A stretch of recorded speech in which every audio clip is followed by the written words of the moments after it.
untuk menerima tugas dapat menjalankan lembaga zakat.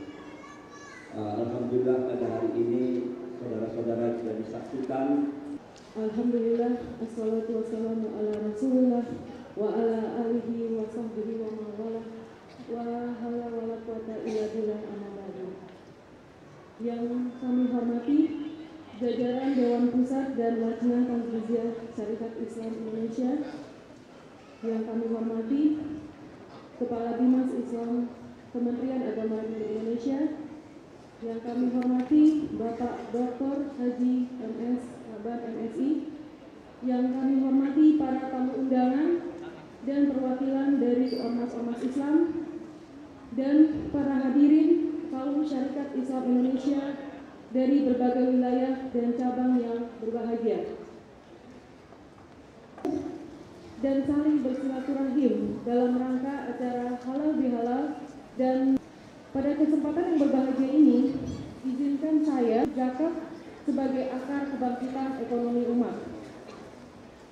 Kita ketahui bahwa zakat memiliki kedudukan yang sangat penting. Zakat sebagai pembersih harta serta pensuci jiwa, dan juga sebagai bentuk kepedulian kita tumbuh berkembang, karena harta yang dizakati tak akan berkurang, bahkan Bismillahirrahmanirrahim.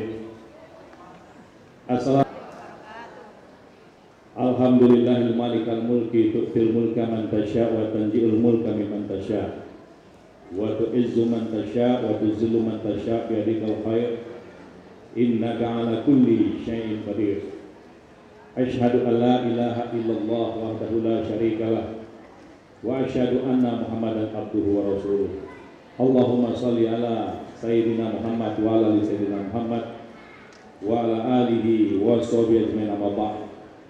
Kalau Allah Subhanahu wa taala fil kitab mengucapkan kalimat puji syukur pada Allah Subhanahu wa taala.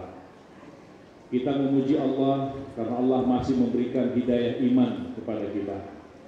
Mudah-mudahan hidayah iman itulah yang terus tumbuh dan tetap terpelihara sampai akhir hayat hidup kita menjadi orang yang muslim.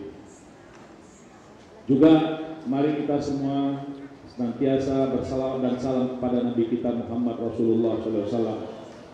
Dengan bersalawat kepada Rasul, kita akan semakin cinta kepada Rasulullah, dan mudah-mudahan apa yang menjadi sunnahnya, apa yang menjadi tujuan Islam itu dapat kita raih secara bersama-sama.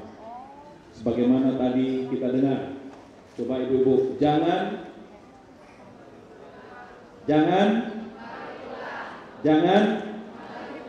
sebelum,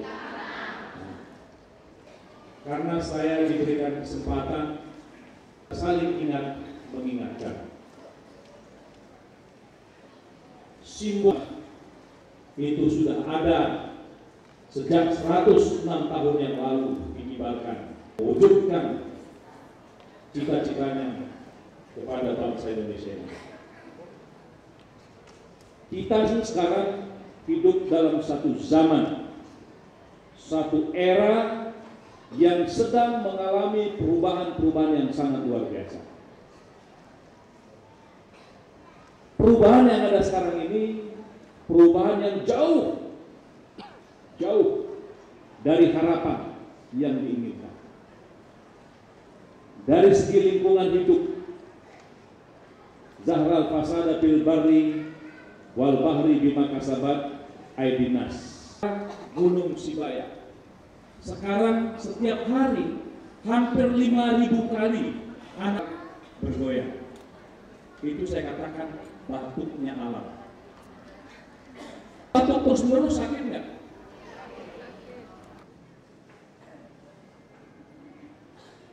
Assalamualaikum warahmatullahi wabarakatuh.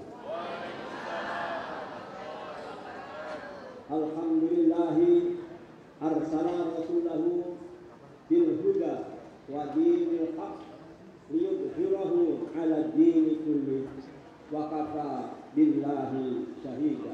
Alhamdulillah, kita memanjatkan puji syukur kepada Allah Subhanahu wa taala atas nikmat-nikmatnya yang tidak terhitung, dikatakan oleh Pak Kakban, dimakan oleh orang-orang. Harta itu tidak akan saudara-saudara kehabisan.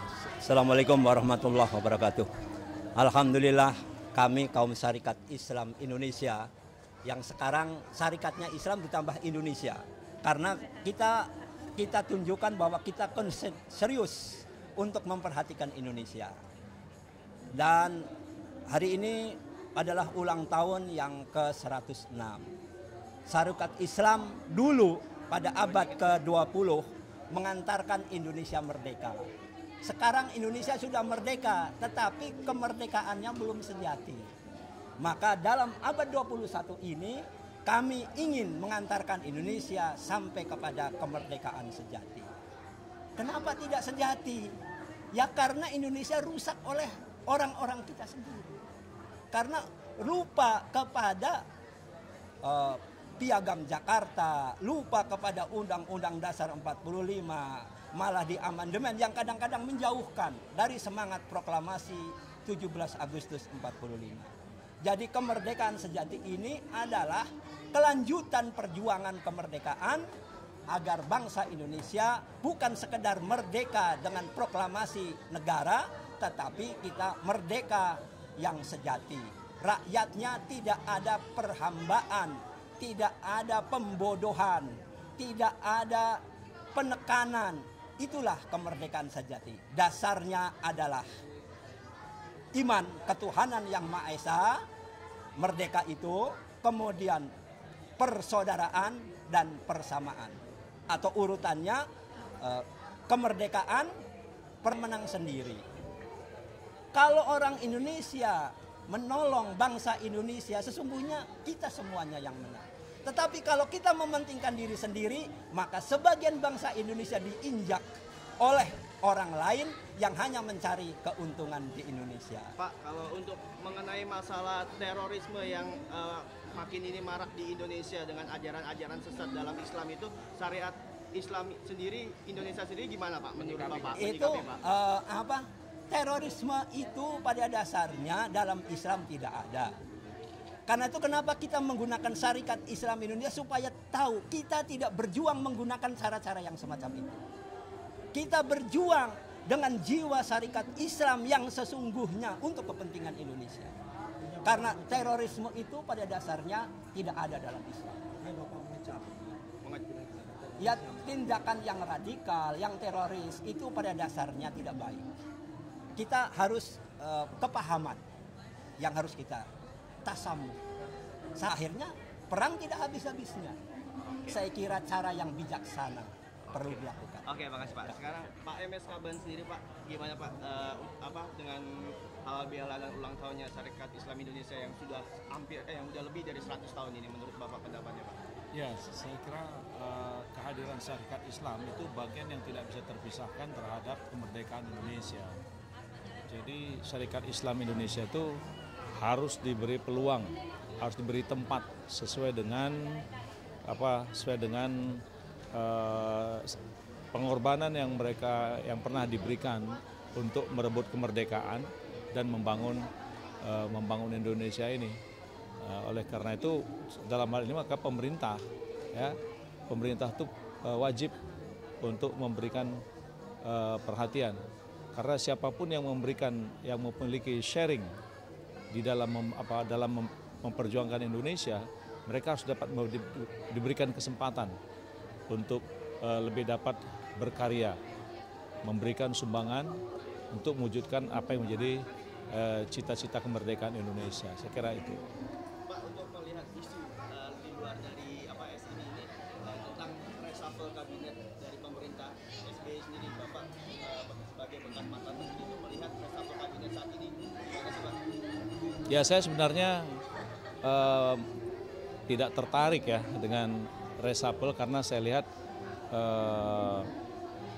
sepertinya presiden dalam kebingungan gitu. Ya. Presiden dalam kebingungan untuk menentukan arah reshuffle itu. Ya, karena dari apa yang sudah terberitakan sekarang ini, ya presiden harus berpikir ulang apakah itu akan menambah kepercayaan publik? Karena tingkat kepercayaan publik itu semakin hari semakin menurun. Dan apa artinya jika pemerintahan berkuasa tapi hilang kepercayaan dari masyarakat? Nah, jadi oleh karena itu seharusnya reshuffle itu ya harus mampu memberikan keyakinan kepada semua rakyat ini, ya, kepada semua kita yang ada di Indonesia ini. Jadi setelah melihat apa yang sekarang sedang disinetronkan oleh Cikeas, ya, itu saya merasa bahwa sepertinya Presiden berada dalam kebingungan. Jadi kabinet KIP itu seakan-akan kami ini bingung gitu. Dengan penambahan wakil-wakil Apa? Ya itu masalah reshuffle hak Presiden, mau reshuffle enggak itu urusan dia gitu ya. Itu kan nama hak prerogatif kan harusnya suka-suka. Mau ganti ya ganti gitu kan. Tetapi kalau saya lihat perlu atau tidak tuh lihat aja target-targetnya apa yang bisa dicapai. Kan waktu tinggal hanya Presiden itu kan memimpin tinggal hanya berapa hari lagi gitu. Ya kan tinggal menghitung hari aja jadi Presiden. Nah, oleh karena itu apakah wakil-wakil menteri itu ya dibuat itu akan menambah percepatan untuk mengimplementasikan janji-janji yang diberikan kepada rakyat, kepada masyarakat gitu. Ya seperti hari inilah misalnya Syarikat Islam Indonesia gitu kan. Apa yang dengan adanya wakil-wakil menteri itu apa bisa sektor pendidikan itu memberikan kemajuan bagi pendidikan yang sedang dibangun oleh semua ormas-ormas Islam termasuk Syarikat Islam.